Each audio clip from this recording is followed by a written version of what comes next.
So, Marley, today's episode is with Kristen, who is the DFL from Mid South, and we are recording this intro after talking to her, Yeah. and I'm processing everything we just heard. Her story is so incredible on so many levels. She has a very personal connection to her body and living in a bigger body. Yes.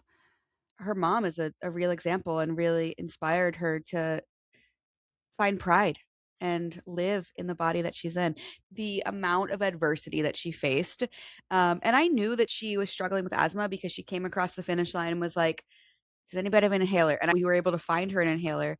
But Mm, I didn't know all the other things that went wrong.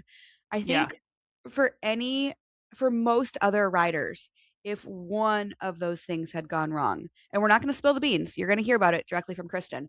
But if any one of those things had gone wrong, it would have been enough to say, nah, I'm done. We'll try again a different day. Yep. There's always next year. And she just kept going. She just kept going. And I think I mentioned this in the episode, but this is what I'm starting to appreciate the most about the DFL spirit is that it is opening you up to complete it if you want to and you can. And it's not cutting you short. It is just letting you relax into the ride that you're going to have that day, whether you are a pro or whether you are there for your first time. It's just, Yeah. I feel I get nervous that these DFL conversations are going to be the same over and over again, and they're not. And also, I think it's so important to hammer this idea home Yeah. that this is important in expanding the sport. 100%. There was also a really interesting conversation that happened this year because we say that you can take as long as you want to, but I found out that that's actually not true. Um, Okay. so we did have a couple folks get pulled off the course after like a very tough conversation with Crystal and the organizers because, and I went round and round with the Mm, organizers about this. I was like, hey guys, we tell everybody that you can take as long as you want and we'll be out there all night for you. But it turns out their permits only go to a certain time, specifically mm, with emergency medical services. And so apparently the conversation that happens is, hey, based on the pace that you're going, you're projected to have a 2-day finish. And we don't have the permits for that. okay. So, you are an adult, you can choose to keep riding, but we will not be able to have the support for you. Okay. And it's honestly kind of a bummer to hear that and to know that because in my brain I was like, no, we keep it open for everybody. But then in talking to the organizers, it's like they do have to maintain a certain minimum pace, and truly, like, it's not a fast pace, as we learned from Mhm. Kristen. Right. So technically, it was 106 miles divided by 15.5, so 6.8 miles an hour. So you don't have to maintain a fast pace, but you do need to keep moving. And I think that was what a Mm, couple of folks who got pulled, they were just dilly dallying. I right. I was at the first aid station with somebody and I was like, "Oh, you decided to do the 50. I thought you were doing the 100." And they were like, "No, I'm doing the 100." And I was like, "You're at mile 25 and it's 3 o'clock in the afternoon. You need to get moving." And they were Mhm. just like chit-chatting and hanging out. And I think, that's the messaging that we need to work on is like, you can take a long time, Yeah. but you need to keep moving. And part of that is respect for the Jeep drivers and the emergency medical responders and all the people waiting for you at the finish line. Like, you got to keep moving. You got to keep being efficient with your time because there's a lot of folks out there who are taking their own time and volunteering to be out there with you. Yes, and I do think that is then undermining the spirit of DFL, which is that you've just worked hard I to agree. get here. You haven't dilly-dallied your way to the finish line. It's something that I am committed to working on with Mid South. We got to figure out how to get that message out there in a way that relays the importance of it, but also encourages folks to ride at Mhm. their own pace. But, um, I'm really excited to share Kristen's story with the world. Let's go. Boom, boom, boom, Welcome to All Bodies on Bikes, the podcast, where all bodies are good bodies, all bikes are good bikes, and all rides are celebrated. All Bodies on Bikes is a movement to create and foster a radically inclusive bike community. So join your hosts, I'm Ellen, And I'm Marley. as we explore the complexities of the biking world. Help us break down barriers and create the world that we want to see. Come along for the ride. We are continuing our conversation about Mid South today, celebrating our official DFL rider. For folks just tuning in, DFL stands for Dead Effing Last. And keen listeners might remember that we've had this conversation a couple times now. I was the DFL rider in 2023, and then we had Beth McBride on. Maybe we'll provide a link to her episode in 2024. And then 2025, the ride didn't happen because of wildfires, but we are back, baby. And we have this year's DFL rider, Kristen. I hope I say your last name right. I should know this after knowing you for a couple years now. Owenreay? Yep. Yeah. Welcome to the show. Thank you. It was a wild ride. Tell us more. Yeah, I can't wait to dig in and hear more about it. So I guess just start off, tell us a little bit about who you are, your relationship to bikes, and why you went to Mid South. Yeah, I have been obsessed with bikes my whole life. I started watching the Tour de France in, I think, 1999, and I've watched every moment of every year since. I've watched every one of the Tour de France Femme twice. And so I started as a cycling fan.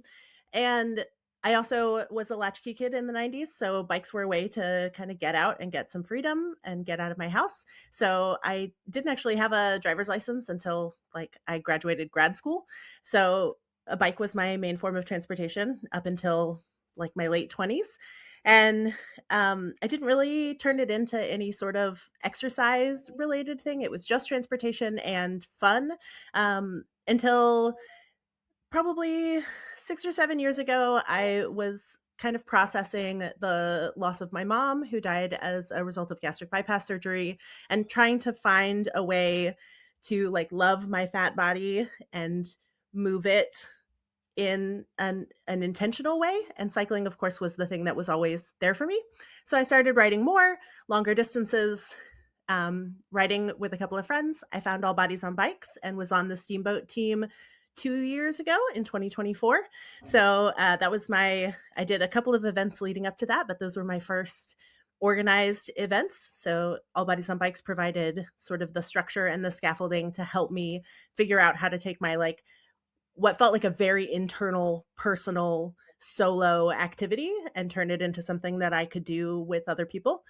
So yeah, ever since then, I've been trying to find other events, other ways to connect with the All Bodies on Bikes community. And I'm really excited to have been able to work Mid South into my schedule this year because all of the folks on the ABOB team told me that the vibes there are simply unmatched, and they were absolutely right. Can I ask a personal question about the fact that your mom died from complications of gastric bypass, like which is typically something that a larger body person would do to try to make it into a smaller body? So Yeah. what you said about like that prompting some thoughts and acceptance for you, like how does that all play in? Yeah. And this is actually what I talked about in my application for the ABOB team a couple of years ago.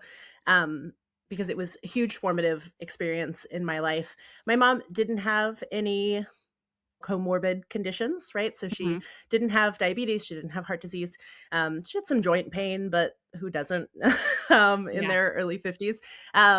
But her doctors told her that at her weight, she wouldn't live to see her daughters get married, that she wouldn't get to spend her life with us. And nobody ever told her that it was okay to just live her life fat, that she could just continue in the body that she had, and that there should be support for doing that. And so she chose to go through with the surgery and had complications and passed. And I think for me, I did a lot of grieving and a lot of thinking about that after it happened. And the biggest conclusion that I came to was that I wanted to be the example of like, it's okay to live your life to the fullest in the body that you are in, and that taking drastic steps to change that for some idea of a future life might lead you down a path that isn't as fulfilling or as beautiful or as full as the one that you could be living right now. That's beautiful. Thank you for sharing that. Yeah, that's so powerful. Thank you. I just do it fat. It's do it fat. Exactly. Just do it fat. Yeah. Right. And Yeah, and I guess you said this was 6 or 7 years ago. I do think partially in part of, like, All Bodies and similar organizations and similar campaigns, that narrative is beginning to change, and there's a lot of research that's coming out to say the fat isn't the problem, it's the stigma and it's the support. Like you said, like, if she'd have had anyone say, "You can be healthy in this body," instead of, "Everything about this body is wrong," Yeah. everything could have been different. So I'm sorry that you have to carry that grief with you, but thank you for sharing. Do you want to get into how was training for Mid South? It's so early in the season for for spending many hours on the bike. I've been riding all winter, more than I usually do in the winter. Um, but it's Wait, sorry, clarification. Where are you based? Oh, I'm in Oregon, the sort of central Okay. Willamette Valley. Yeah, Okay. so it rains a lot here in the winter. I have over the years, cycling equipment for larger bodies has gotten better, but one of the things that I find that's still really missing is some of that like inclement weather Mm. gear. Like I cannot find shoe covers that will fit around my calves. Oh So my gosh, I yeah. yeah, so my shoes get soaked through if I'm riding outside for any long time in the winter here when it's raining. So I've been riding indoors a lot, which I enjoy. I've been rewatching old Tour de France Femme, sitting on my trainer inside. Um, yeah, but it's so my legs would have been great, but all of those soft tissues, you know, your wrists and palms and your kind of undercarriage and stuff really Mhm. need those long hours on the bike to be ready to spend 15 and a half hours in the saddle. So I was maybe not as prepared for that part of it as I would have liked to be. Sure. And Um, the leg strength didn't really end up mattering because of other problems that I had on course. I don't think I ended up getting out of zone 1 basically all day. So I was very well within my wattage comfort zone, going super slow all day Is out there. zone 1 a heart rate thing? Yeah, and I so as someone who cycles a lot, I have a power meter on my bike, so it tells me exactly how many watts I'm putting out by turning the pedals all the Ooh. time. So yeah, it's both a correlation between your heart rate and the power zone that your body uses different energy systems to produce. So it's kind of the lowest, easiest, what would be considered like a recovery pace. That's I what I love was doing out okay, there. cool. Didn't feel like recovery, but Sure. We should have a whole episode diving into that. I'm not super familiar with those things, Marley. Honestly, I'm not either. Like, I kind of know a little bit. I've never used a power meter and I'm super curious about it. So it sounds like you were prepared to be out there all day. Um, Going into the 100, had you ever ridden anything of this distance and what was your plan for the day? What did you expect to happen? I had not ridden anything of that distance. I pretty regularly do about maybe 60-mile rides on the road at home. My partner and I like to ride to the next couple of towns over and get some food and ride back, make a nice long day of it. But I think the longest I had ever done on gravel was probably about 56 miles, and my longest actual ride at all on the road was maybe 75 miles, and that was a little while ago. I knew that it was going to be a big stretch for me, but I also know, and I was told by the All Bodies on Bikes team, that Mid South was the place to be able to challenge yourself, that the structures were in place to support a really long effort, that I was going to be safe and taken care of and not forgotten about on the course for however long it took me. So I felt pretty comfortable going in that I could take my time and just keep pedaling and that I would eventually make it to the end.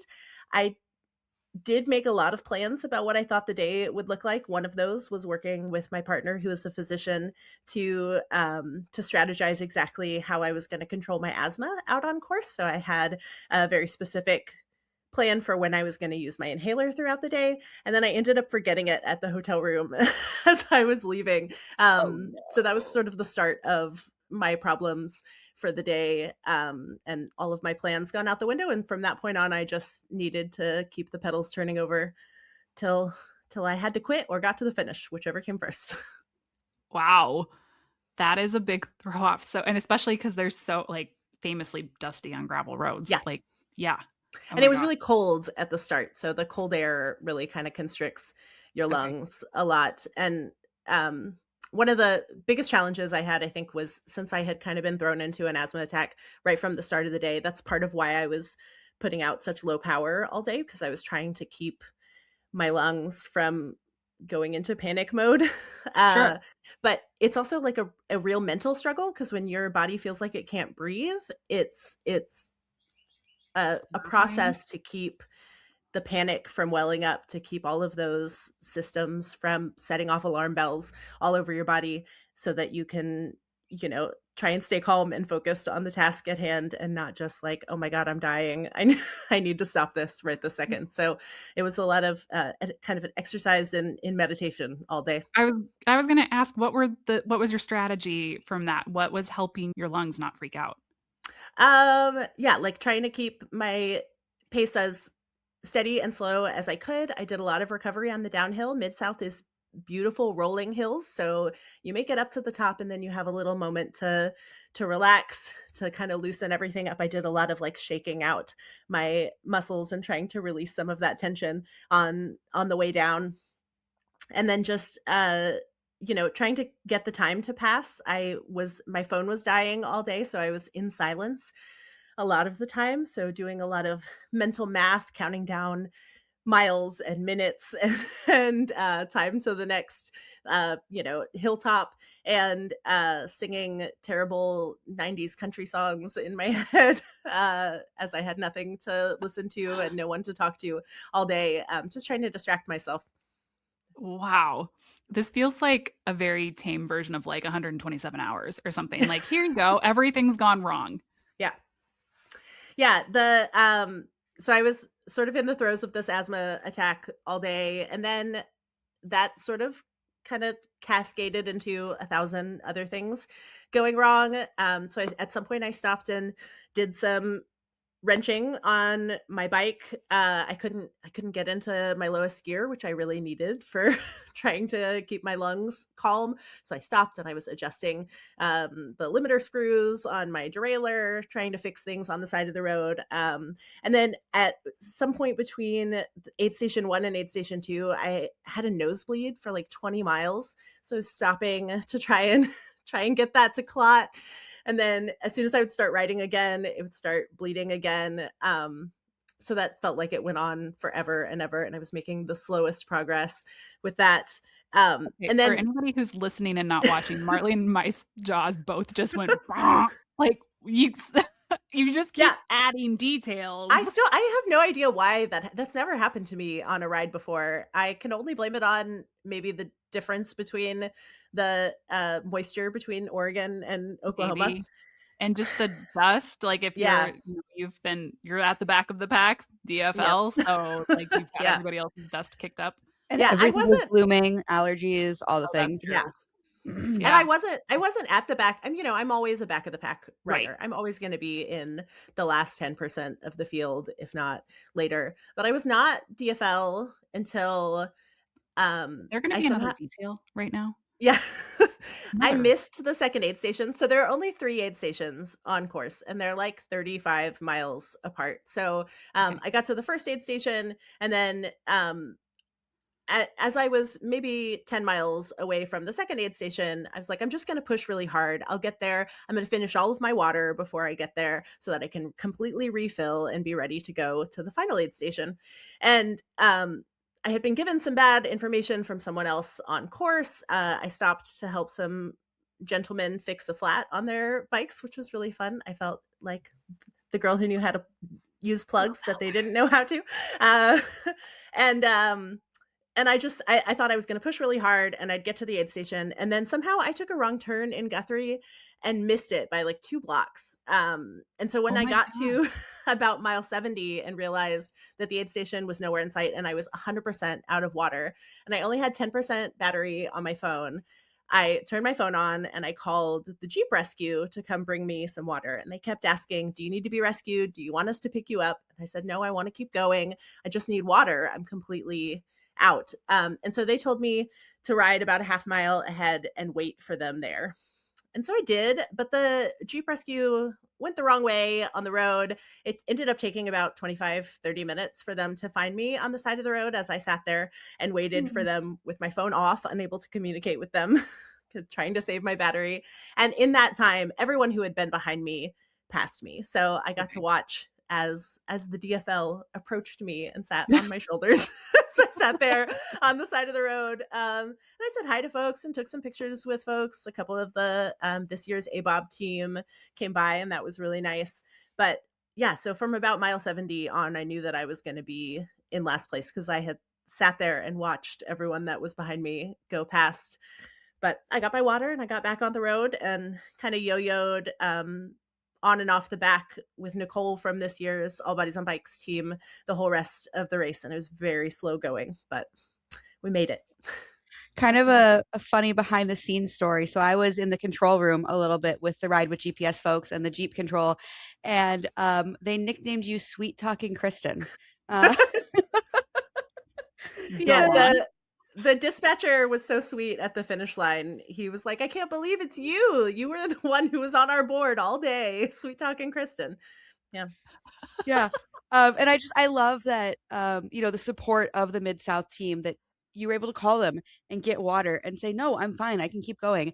And actually we had another teammate, Carol, who called, and I think her bike computer had died and she needed a battery, and she called and she got a battery. And That's awesome. I can't think of any other race where that level of support would be provided.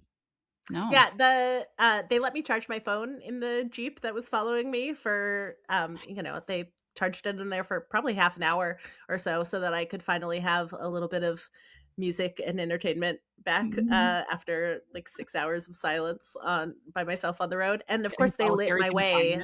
Yeah. I had brought one headlight because I knew I would be out after dark, but I thought I would only be out after dark for an hour or less. And I ended up out after dark for, 4.5 hours or so. So having the Jeep Rescue following behind me and lighting my way, especially because some of the more technical parts of the route were in that last bit after dark, really, I think probably saved my life. Descending at 30 miles an hour on gravel in the dark is terrifying. So it was really helpful to have the folks right there with me, both in case anything happened, but also both literally and figuratively lighting my way as we went.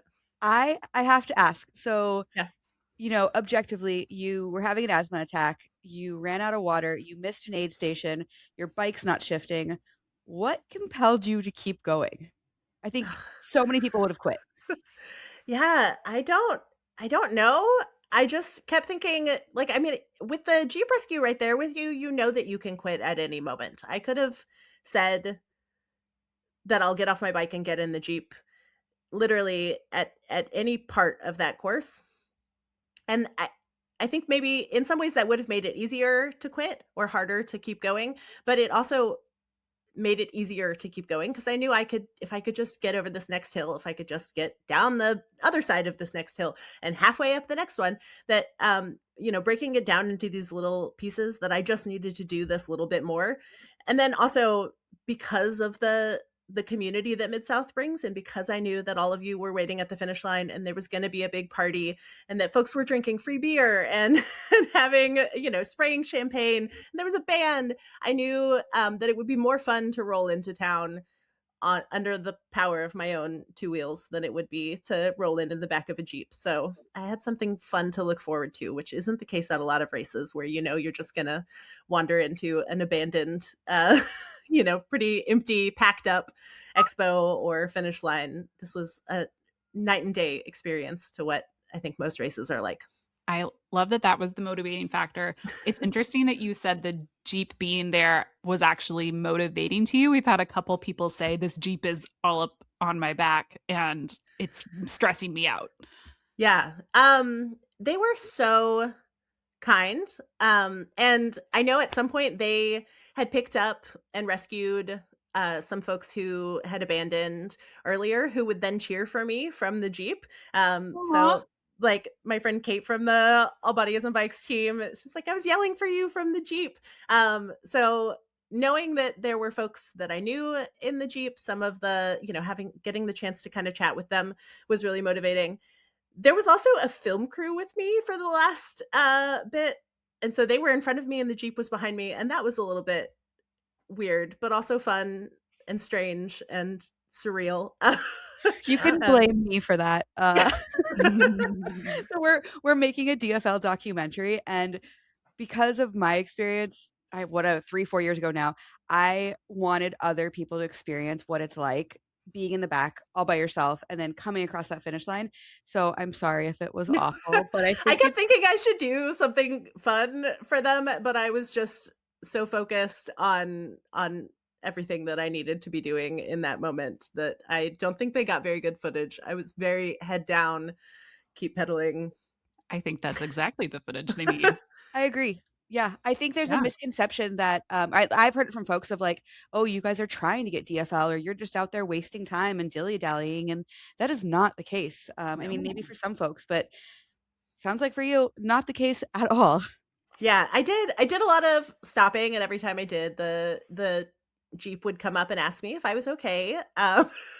And I always was. A lot of it was kind of, rearranging my bike shorts and my chamois. I found out as I was unpacking my bike yesterday that at some point in the race, I broke my saddle.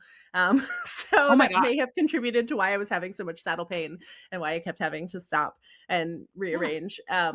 So that part was also a little weird having people, I'm like, no, I really just need to pull my shorts out of my butt right now. They want to check in on you. It's like, no, I'm just having a little intimate moment by myself here on the side of the road. Thank you. I'm fine. Okay, so hang on. I'm trying to write this down. So you have asthma with no inhaler. You have shorts up your butt. You have gears that don't work. Hmm. A You broken saddle. had a A broken nose saddle. that doesn't normally bleed. Yeah. There's something I'm missing, I think, in I this. missed a whole aid station and You completely missed the ran whole, out that's of right. water. You didn't have Yeah. water. You didn't have a phone. Yep. You didn't have music. Yeah. I just feel like I think what I want to call out here is that Mid South opened the door for all of those things, any one of those things to hold someone back and still finish. Also, And you yet, changed somebody else's tire. oh Hmm. yeah,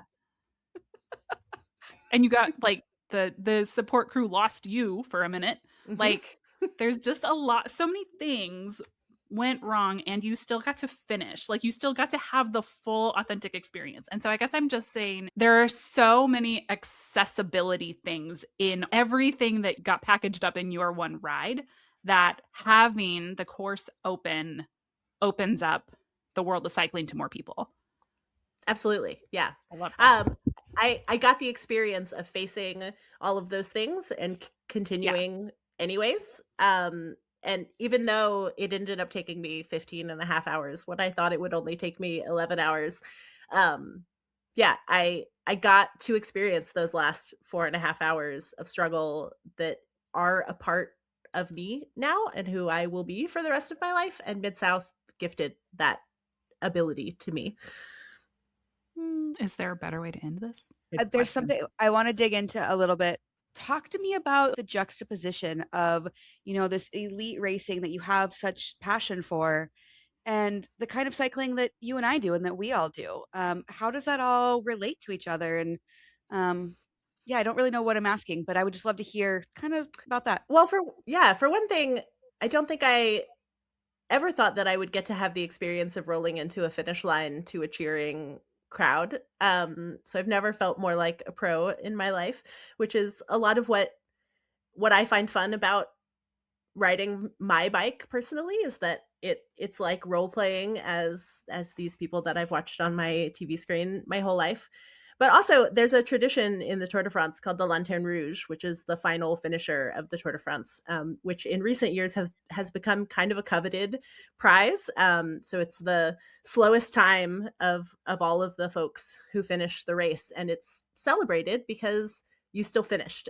So it's like the pro version of the DFL at the Tour de France. And so I am planning on getting a tattoo of a red lantern, the Lanterne Rouge, with my DFL Longhorn skull somehow incorporated into it, to kind of celebrate the connection between what it is that I did and what they do all the time, and this sport that has been around for almost 200 years now, that I think is the most beautiful thing in the world and is one of the only professional sports that we can watch that we also get to participate in. And what I do looks very different to what they do. But there's a connecting line there that that means a ton to me. And I got to have an experience I don't think I ever imagined could happen, and feel a little bit like, like Annemiek van Vleuten crossing a finish line. That's so cool. I love how you phrased that. Nice Yeah. job. I'm going to have a hard time cutting anything out of this episode. I don't think you need to. I think this is so good. Yeah. And then one last question. Mhm. So the DFL gets a big Longhorn skull. I'm looking at mine right next to me, and I was lucky to drive mine home. How in the hell did you get that 5-foot Longhorn skull home?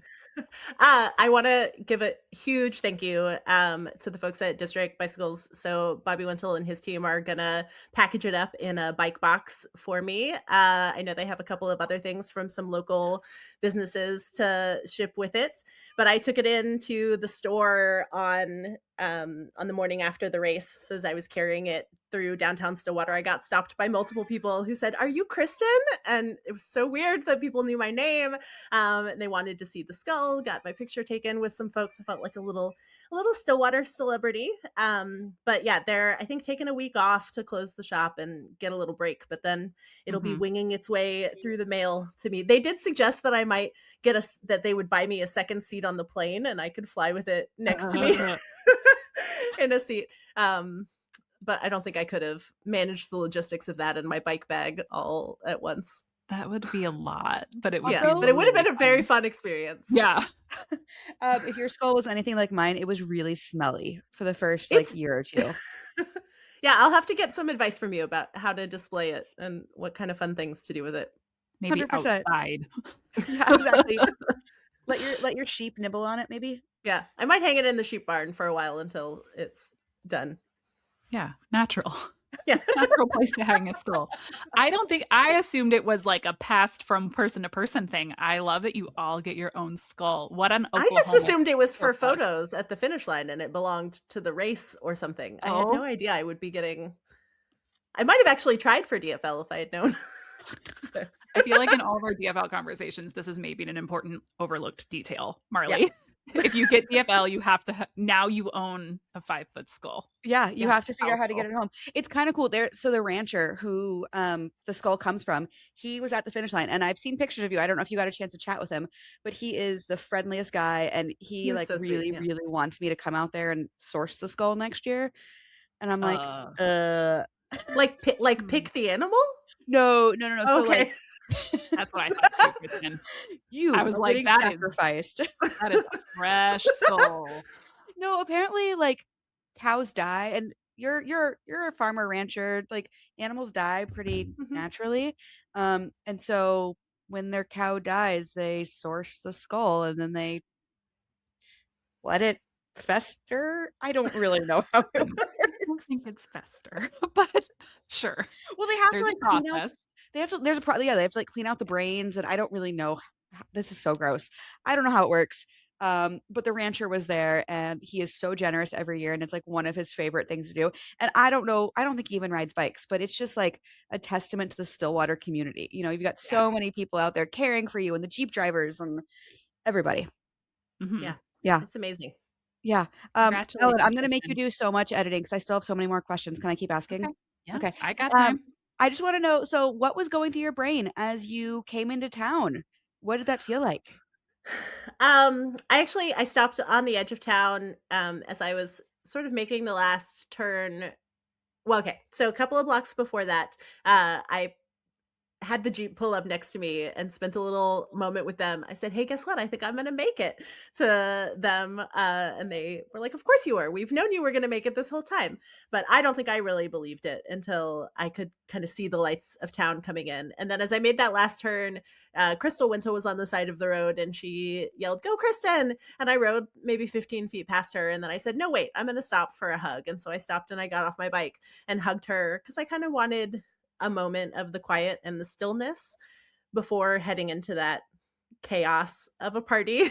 And then, I knew it would be big. I had no idea it would be as big as it was. I've never seen so many cameras and microphones and bottles of champagne and happy, cheering people who had ridden their own races all day and must have been exhausted and should have been in bed, 4 hours before that, but stayed up to party with me on the finish line. I got a lot of champagne in my eyes and all over my bike, and a little bit down my throat.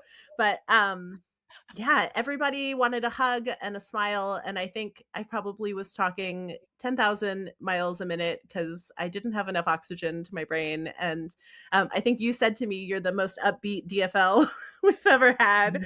I think I was just delirious by that point. Yeah, Fine. just the kind of wave of energy that came from all of those people somehow got into me. And and I didn't get to bed for several hours after that when I finally got home. It took a while to come down off of that energy high.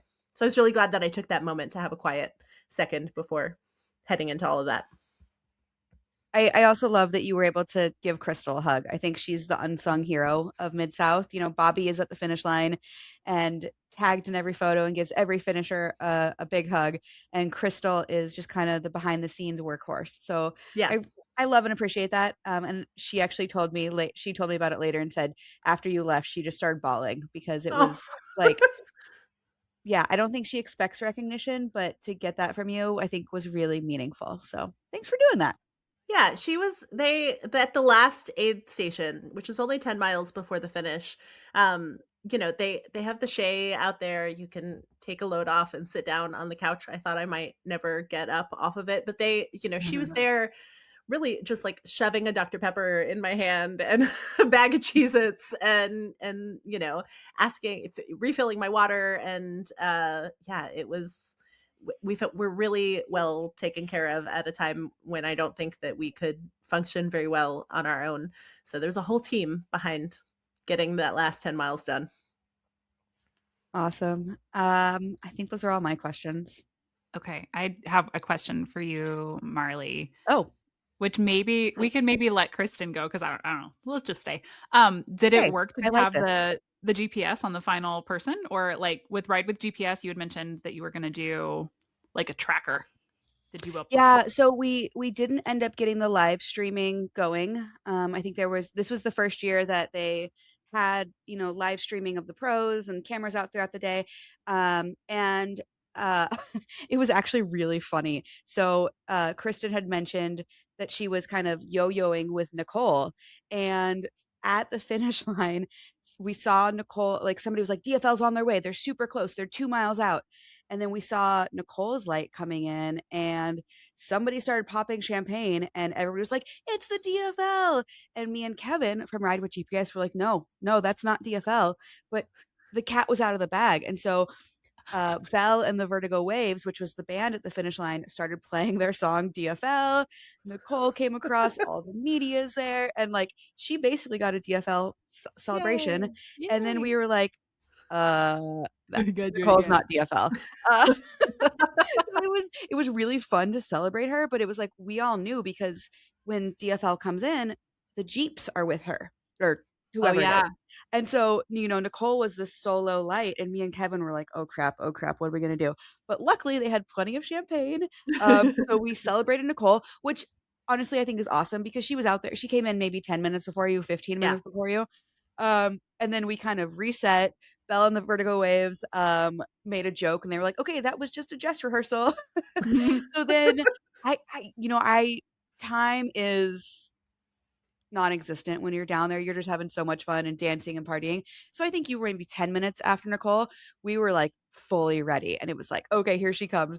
But it just feels so funny because we all knew, but there's just this energy and this chaos down there that once it starts, you can't put it back in the bag.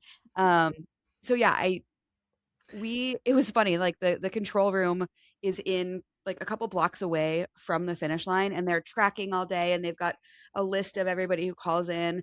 And so when I went in there to do the DFL documentary and we were interviewing the control room folks, I saw the list and I saw your name on there, Kristen, because you had called. I saw Carol's name, and I was like, oh God, my people are dropping out. And they were like, no, no, no.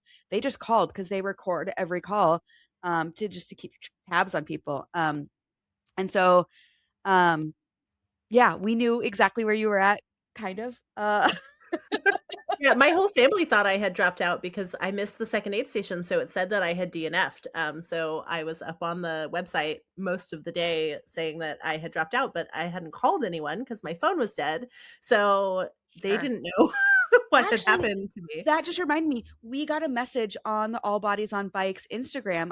I should look it up. I think it's from your sister-in-law or your sister saying, Probably. hey, Kristen's out there riding. We haven't heard from her all day. We can't find her. Can you let us know what's going on? And I wrote back and I was like, yes, we know exactly where she's at. She's doing great. And then you came across the line like 5-10 minutes later. Oh So my it was gosh. really, really sweet. Like, I love that your family was watching from afar.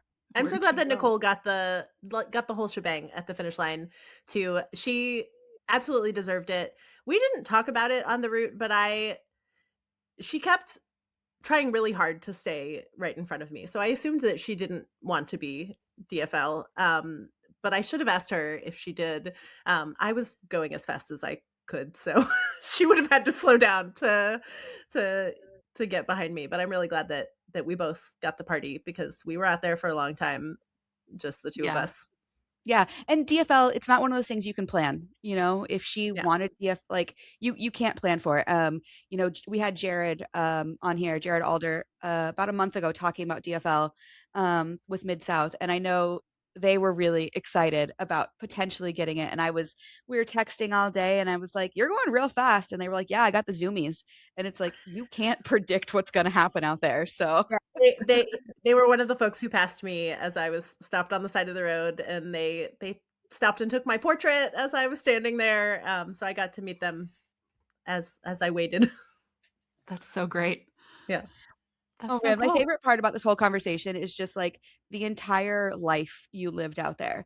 Like you had so many adventures and stories that a lot of people will never experience in their whole life. And you did it in 15 and a half hours. So yeah, just massive, massive congratulations. What Yeah. what's next for you? Um, a couple of local races, and then this summer I'm going to the Tour de France Femme. So I'm so Ah! excited about that. Finally getting, after this lifetime of love, finally getting to go see the race in person. So Do you think training you're up gonna to try and DFL there? Are you do you think you're gonna be at the front of the pack or the back of the pack? definitely the back of the pack, always Okay, back. just Um, checking. but we're gonna climb Mont Ventoux, the most Yeah. fearsome mountain in cycling, who has claimed a life and who Eddie Merckx had to have oxygen at the top of. So Oh boy. we'll see how we do, but there'll be a lot of training between now and then. I mean, You're you gonna do did great. well, you've already done a race without oxygen. So It's true. you Kristen, if folks want to follow along with your life, we didn't even talk about it, but you also play roller derby. Yeah. Um, if folks want to my follow along, where girl. can they find you? If you want them to. I'm on Instagram as Making Morel. So Morel like the mushroom, Morel.